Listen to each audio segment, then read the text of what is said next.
Good evening dear friends, संगीत mentor channel में आपका बहुत बहुत स्वागत है। और मैं आपको कीबोर्ड का पहला लेसन देने जा रहा हूँ। सबसे पहले मैं आज आपको इंट्रोड्यूस कराऊंगा इलेक्ट्रॉनिक कीबोर्ड से। दोस्तों, ये इंस्ट्रूमेंट है जो मैं प्ले कर रहा हूँ, इसे कहते हैं इलेक्ट्रॉनिक कीबोर्ड। इलेक्ट्रॉनिक कीबोर्ड अलग अलग बहुत सारे कंपनी के आते हैं, जैसे कि केसियो है, यामा है, कॉर्ग है, रोलैंड है। ठीक है, कुछ लोग इसे गलती से केसियो कहते हैं, हमें केसियो सीखना है तो केसियो तो कंपनी का नाम है। ये है इलेक्ट्रॉनिक कीबोर्ड। ठीक है, कुछ लोग इसे पियानो भी कहते हैं। पियानो इसलिए कहते हैं क्योंकि जो पियानो का कीज होता है और इलेक्ट्रॉनिक कीबोर्ड होता है, दोनों का जो कीज होता है ब्लैक एंड व्हाइट, इसका जो डायग्राम है, स्ट्रक्चर है, इसका बिल्कुल सेम है। ठीक है, और इसमें भी पियानो का टोन है, वैसे ही बजता है जैसे ओरिजिनल पियानो बजता है। तो आइए दोस्तों, सबसे पहले मैं आपको इंट्रोड्यूस कराता हूँ। यहाँ देखिए व्हाइट कीज, ये ऑन ऑफ का बटन है, पावर ऑन ऑफ का बटन है। इसे प्रेस करेंगे तब ये ऑन हो जाएगा, वापस प्रेस करोगे तो वो ऑफ हो जाएगा। उसके बाद ये है मास्टर वॉल्यूम। मास्टर वॉल्यूम आप क्लॉकवाइज उसको राउंड करोगे तो ये इंक्रीज हो जाएगा वॉल्यूम, और इसको एंटी क्लॉकवाइज जाएंगे ये कम हो जाएगा वॉल्यूम, ये बढ़ा दिया। ठीक है, उसके बाद इसमें और भी फंक्शंस है।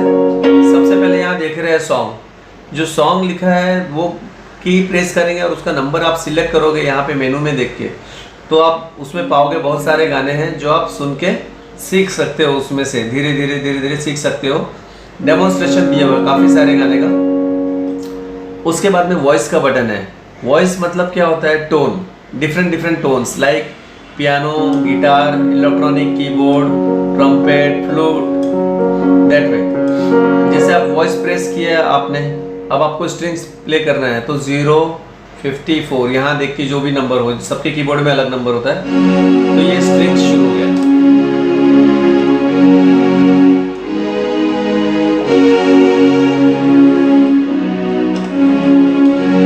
तो दोस्तों ये था स्ट्रिंग्स। अब इसी को पियानो में देखिए कैसे बज रहा है।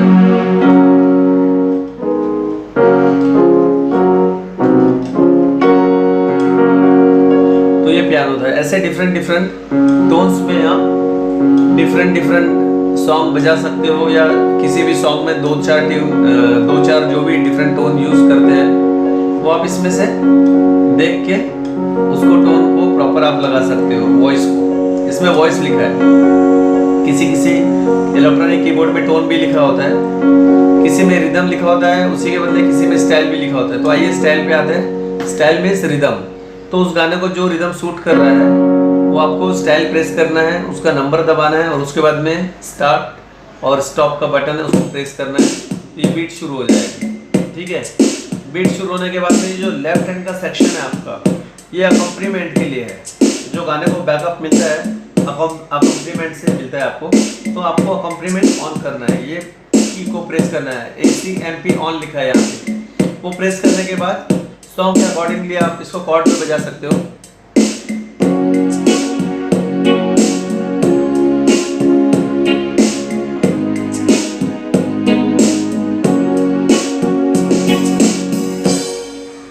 तो दोस्तों ये काउंटिंग पे बजाना होता है आपको। 1 2 3 4, 1 2 3 4, 1 2 3 4, 1 2 3। बाद में फिल इन दबा के और आपको स्टॉप करना है। एक बार देखते हैं।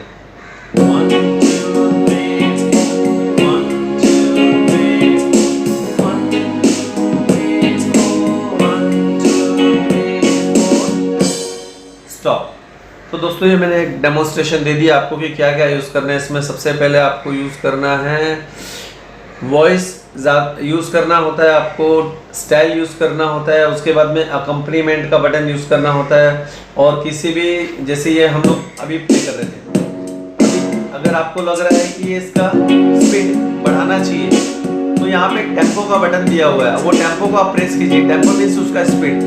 टेम्पो प्रेस करने के बाद आप प्लस और माइनस दो बटन होते हैं यहाँ पे। प्लस को प्रेस कीजिएगा तो इसका स्पीड बढ़ते रहेगा।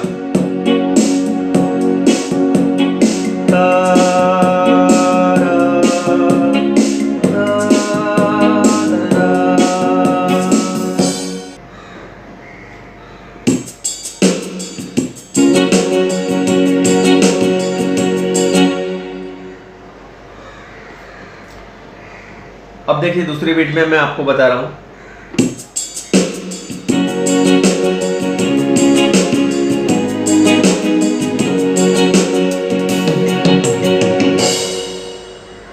तो दोस्तों ये था एक इंट्रोडक्शन कीबोर्ड का। आइए अब जो सीखना है सबसे पहले वो सीखेंगे, क्योंकि क्या होता है सब लोग YouTube पे देख देख के गाने सीखते हैं। उन्हें सिर्फ गाने देख के बजाना आता है बेसिक, क्योंकि वो सीखते नहीं। उनको लगता है कि ऐसे ही सीखा जाता है, एक्चुअली ऐसे होता नहीं है। अगर आपको इलेक्ट्रॉनिक कीबोर्ड या पियानो या हारमोनियम किसी भी चीज़ पे आपको गाने अच्छे से बजाना है, लेफ्ट हैंड यूज़ करना है, तो उसका एक तरीका है। सबसे पहले आपको उसका एक बेसिक सीखना होगा, जिसे हम लोग कहते हैं, जैसे सब कीज़ मालूम होना चाहिए हमें कि ये वाइट कीज़ के नाम क्या है, ब्लैक कीज़ के नाम क्या है, स्केल क्या होता है, उसमें आर्पेजियोस कैसे बजाना होता है, हारमोनी कैसे होता है, ऑब्लिगेटो कैसे बजता है, उसमें ब्रोकन कॉर्ड्स कैसे यूज़ करना है, तो उसका रिदम पैटर्न कैसे यूज़ करना है, रिदम टेक्निक कैसे यूज़ करना है। तो ये बहुत छोटी छोटी सी बातें हैं, लेकिन इसी से गाना फाइनली अच्छा लगता है, गाने में ग्रेस आता है। तो आइए सबसे पहले आज पहला दिन है, हम लोग इसकी शुरुआत करते हैं। एक ऑक्टेव में टोटल 8 नोट्स है, C, D, E, F, G, A, B और C। तो C to C there are total 8 notes, 1, 2, 3, 4, 5, 6, 7 and 8. The same thing here, 1, 2, 3, 4, 5, 6, 7, 8. C to C there are 8 notes, C to C, D, E, F, G, A, B, C. C to C again 8 notes, C, D, E, F, G, A, B, C. So there are 8 notes in one octave. So this octave divided into 3 different zones. Lower octave, C to C is lower octave.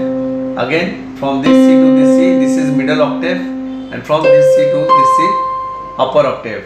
So the octave is divided into 3 different zones: lower octave, middle octave and upper octave. Okay. आप देखो यहाँ C से C के बीच में, ये आपको C से C के बीच का जो डायग्राम है और इसके बीच में जो 5 कीज है आपको सेम दिख रहा है। Same thing here and same thing here. So there are total 12 notes including natural notes and sharp and flat keys. Okay, तो आपको सबसे पहले सारी कीज का नाम याद करना है। जितने भी कीज है C, D, E, F, G, A, B, C आपको याद रखना है कि कौन सा नोट कौन से नंबर पे आता है। अगर C से मैं कहूँगा कि आपको कि F प्ले करना है, तो आपको याद होना चाहिए कि C से F 4th नंबर पे आता है, C से G 5th नोट है, C से A 6th नोट है, C से B 7th नोट है, C to C 8th note, C to E is the 3rd note, C to D is the 2nd note. ये आपको बहुत अच्छे तरीके से याद करना है। 1 2 1 3 1 4 1 5 ये याद करना है। C D C E C F C G, ठीक है। अब इसके बाद आते हैं हम लोग ब्लैक कीज के ऊपर। C के राइट का जो नोट है वो कहलाता है C शार्प। वो शार्प क्यों कहलाता है? क्योंकि C से आधा स्वर वो ऊंचा है, C से हाफ नोट हायर है। F के राइट में F शार्प, क्योंकि F से हाफ नोट ऊंचा है, ऊपर है। D के राइट में D शार्प, क्योंकि D से आधा स्वर ऊंचा है वो। G से आधा स्वर ऊंचा है, G शार्प, और A के राइट में A शार्प। तो C के राइट में C शार्प, D के राइट में D शार्प, F के राइट में F शार्प, G के राइट में G शार्प और A के राइट में A शार्प। ये आपको ध्यान रखना है।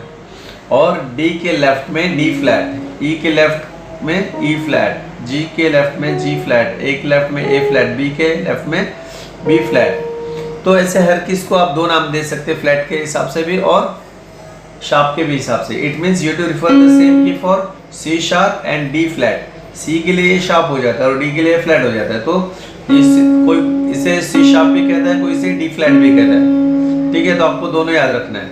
C शार्प यही प्ले करना है, D फ्लैट भी यही प्ले करना है, F शार्प भी ये प्ले करना है आपको, और G के लेफ्ट में अगर है तो G फ्लैट भी सेम की होगा। ओके, तो इस बात में कुछ कंफ्यूजन नहीं रखना है।